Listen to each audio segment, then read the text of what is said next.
Marcus never imagined that the worst day of his professional life would lead to the best opportunity he'd ever receive. As he sat across from one of the wealthiest men in the city, the father of the very woman who had publicly humiliated him just hours earlier, he couldn't help but wonder how life could change so dramatically in a single day. If you're moved by stories of justice, second chances, and unexpected twists of fate, please like this video and subscribe to our channel for more powerful real-life stories that remind us how quickly fortunes can change. The morning had started like any other for Marcus Reynolds.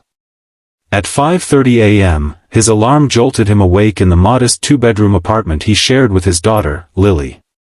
The 7-year-old was still fast asleep, her small chest rising and falling beneath her favorite unicorn blanket.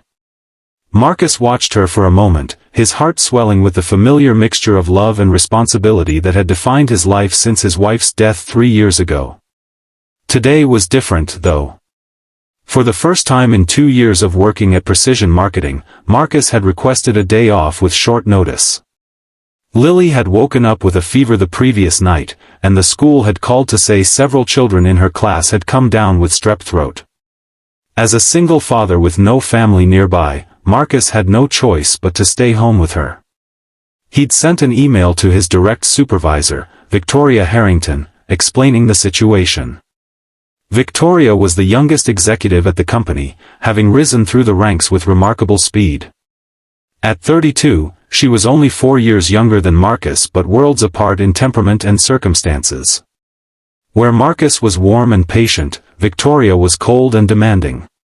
Where he lived paycheck to paycheck, she drove a Tesla and wore designer clothes that cost more than his monthly rent. Victoria's reply had been terse, noted. "We'll discuss this when you return." Marcus had spent the day caring for Lily, checking her temperature, making soup, and reading her favorite stories. By evening, her fever had broken, and the doctor had confirmed it wasn't strep, just a seasonal virus that would pass in a day or two. Relief washed over him. He could return to work tomorrow. What he didn't expect was the barrage of texts from coworkers. Apparently, Victoria had called an emergency department meeting and publicly lambasted Marcus for his lack of commitment and unprofessional behavior. She had used him as an example of what not to do, suggesting that personal problems should never interfere with work obligations. She said parents who can't manage their responsibilities shouldn't expect special treatment, his friend Diane texted. It was brutal, Marcus. Everyone was uncomfortable. Marcus felt his face burn with humiliation and anger. He had never missed a deadline, often worked weekends without complaint, and had consistently received excellent performance reviews. One day, one emergency with his daughter, and Victoria had chosen to make an example of him. The next morning, Marcus dropped Lily off at school, her health much improved, and headed to the office with a knot in his stomach. The elevator ride to the 14th floor felt interminable. When he stepped into the open-plan office, conversations hushed, and sympathetic glances followed him to his desk. Victoria was already waiting for him, her slim figure perched on the edge of his desk, scrolling through her phone with manicured nails. "Marcus," she said without looking up. "My office. Now." The glass-walled conference room offered no privacy as Victoria tore into him. Her voice, though controlled, carried enough for nearby colleagues to hear. "Do you understand what your absence cost us yesterday? The Westfield presentation had to be reassigned at the last minute. Your team was scrambling. This is exactly why I hesitate to put parents in key positions. Your priorities are clearly elsewhere." Marcus felt something snap inside him. The sleepless night caring for Lily, the worry, the humiliation, and now this baseless attack. It was too much. "My daughter was sick," he said, his voice steady despite the emotion building in his chest. "In 3 years, I've never once put my personal life before this company. I've missed school plays, parent-teacher conferences, and even worked through a fever of my own last month to meet your deadlines." Victoria's eyes narrowed. "That's the bare minimum expected here, Marcus. If you can't handle the pressure." "The pressure isn't the problem," Marcus interrupted, surprising himself with his boldness. The problem is leadership that confuses dedication with sacrifice. Good leaders support their team through emergencies, not punish them for having lives outside these walls. The conference room had gone completely silent. Through the glass, Marcus could see colleagues pretending not to watch the confrontation.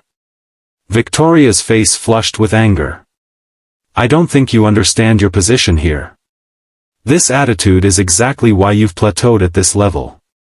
Some of us are willing to do whatever it takes to succeed. At what cost? Marcus asked quietly. My daughter is all I have. I won't apologize for putting her health first, once, in 2 years of loyal service. Victoria stood, smoothing her impeccable blazer. Then perhaps precision marketing isn't the right fit for you. Clear out your desk by the end of the day. HR will email you the details of your separation package. The words hit Marcus like a physical blow. He had a mortgage, Lily's school fees, and barely enough savings to last 2 months. But as he looked at Victoria's cold, uncompromising expression, he knew there was no point in begging. You're making a mistake, he said simply, then turned and walked out. The process of clearing his desk was humiliating. Colleagues offered awkward condolences as he packed his family photos, his daughter's artwork, and the small cactus that had survived 3 office moves. By noon, Marcus was sitting in his car in the parking garage, hands gripping the steering wheel, wondering how he would tell Lily that Daddy had lost his job. His phone buzzed with a text from an unknown number. Mr. Reynolds, my name is Walter Chen. I witnessed what happened today. I'd like to meet with you at the Capitol Grill at 7 p.m. tonight. It could be worth your while. Marcus frowned at the cryptic message. Walter Chen? The name sounded vaguely familiar, but he couldn't place it. Probably someone from HR with paperwork, he thought bitterly. Still, he had nothing to lose. After picking up Lily from school and arranging for his neighbor, Mrs. Patel, to watch her for a few hours, Marcus arrived at the Capitol Grill, an upscale restaurant he had only read about but never entered. The maitre d' led him to a private dining room where an older Asian man in an impeccably tailored suit sat alone at a large table. Mr. Reynolds, the man stood, extending his hand. Walter Chen. Thank you for coming. The realization hit Marcus like a thunderbolt. Walter Chen, founder and CEO of Chen Innovations, one of the largest technology companies in the country. His face had been on the cover of Forbes just last month. What could he possibly want with Marcus? Please, sit, Chen gestured to the chair across from him. I imagine you've had quite a day. Marcus sat, still bewildered. Mr. Chen, I'm sorry, but I'm confused. How do you know who I am? And what happened today? Chen smiled, pouring water into Marcus's glass. I was in your office building for a meeting with your CEO. My company is considering acquiring precision marketing. I was touring the facilities when I witnessed your conversation with Victoria Harrington. Marcus felt his face flush with embarrassment. I see. Well, that wasn't my finest moment. On the contrary, Chen said, leaning forward. It was a moment of integrity. Do you know who Victoria Harrington is, beyond her position at Precision? Marcus shook his head. She's my daughter. The words hung in the air between them. Marcus felt the blood drain from his face. Mr. Chen, Chen raised a hand to stop him. No apologies necessary. Victoria has always been brilliant, driven, and unfortunately, sometimes lacking in empathy. Her mother and I have tried to instill better values, but... He sighed, success came too easily to her. She's never understood the struggles of balancing work and family. Marcus remained silent, unsure how to respond. Tell me about your daughter, Chen said, changing the subject. Something in the older man's kind eyes made Marcus relax. He found himself talking about Lily, her love of science, her resilience after losing her mother, her recent school project on endangered species. Chen listened attentively, asking thoughtful questions. As they ate dinner, the most exquisite meal Marcus had tasted in years, Chen shared stories of raising Victoria as a single father himself after his wife died of cancer when Victoria was 12. "I built my company while raising her alone," Chen explained. "But I had resources you don't have, money for nannies, private schools, tutors. Still, I missed things. Important things. I think that's why Victoria is the way she is." She saw work as the thing that took her father away. By dessert, Chen had shifted the conversation. "I've been looking for someone to head up our new corporate social responsibility division. Someone with marketing experience, yes, but more importantly, someone with integrity and perspective. Someone who understands that business should serve life, not the other way around." Marcus nearly choked on his coffee. "Mr. Chen, are you offering me a job?" "I'm offering you an opportunity," Chen corrected. "The position pays twice what you were making at Precision, includes flexible hours, and has an on-site childcare facility that I built after watching too many valuable employees struggle with the same challenges you face." Marcus was speechless. "You stood up for what matters, Mr. Reynolds. That's rare in business. And it's exactly what I need in someone who will help shape how my company gives back to the community." 2 weeks later, Marcus sat in his new office at Chen Innovations, a spacious room with a window overlooking the city. On his desk sat the same family photos and his daughter's artwork, but now there was also a framed note from Walter Chen, "Never forget what matters most." Lily was thriving in the company's childcare center just 2 floors down. Marcus could have lunch with her any day he wanted, and when she was sick, he could work from home without question. The most surprising development came a month into his new position when Victoria Harrington appeared at his office door. Her usual confidence seemed diminished, her expression uncertain. "My father insisted I come," she said without preamble. "He says I owe you an apology." Marcus gestured for her to sit. "You don't owe me anything, Victoria. Things worked out for the best." She sat stiffly, studying him.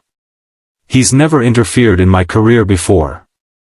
But after what happened with you, he's making me work with a leadership coach. Says I need to learn empathy." Marcus nodded, unsure what to say. "I didn't know," Victoria continued, her voice softer now. "About your wife. About you raising your daughter alone. My father told me. Would it have made a difference?" Marcus asked gently. Victoria was quiet for a long moment. "I don't know. Maybe. I lost my mother too, you know. But I had everything else. I never had to worry about money or job security." For the first time, Marcus saw vulnerability in her eyes. "Your father is a good man," Marcus said. "He loves you very much." "I know," Victoria replied.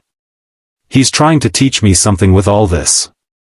I'm not sure I understand it yet, but I am sorry, Marcus. For what it's worth." As Victoria left, Marcus thought about the strange turns life could take. One day, he had been publicly humiliated and fired for being a devoted father.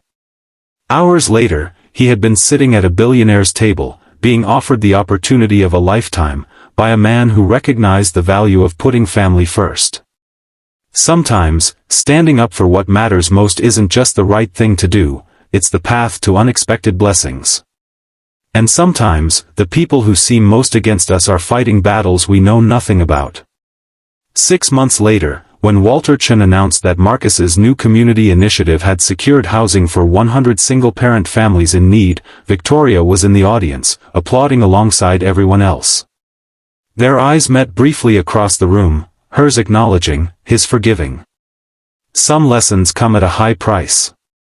But for both Marcus and Victoria, that one difficult day had changed everything, reminding them, and everyone who witnessed their story, that true success is measured not by power or position, but by how we treat each other when it matters most. If this story touched your heart, Please like and subscribe for more powerful narratives about redemption, second chances, and the unexpected ways life can transform our darkest moments into our greatest opportunities.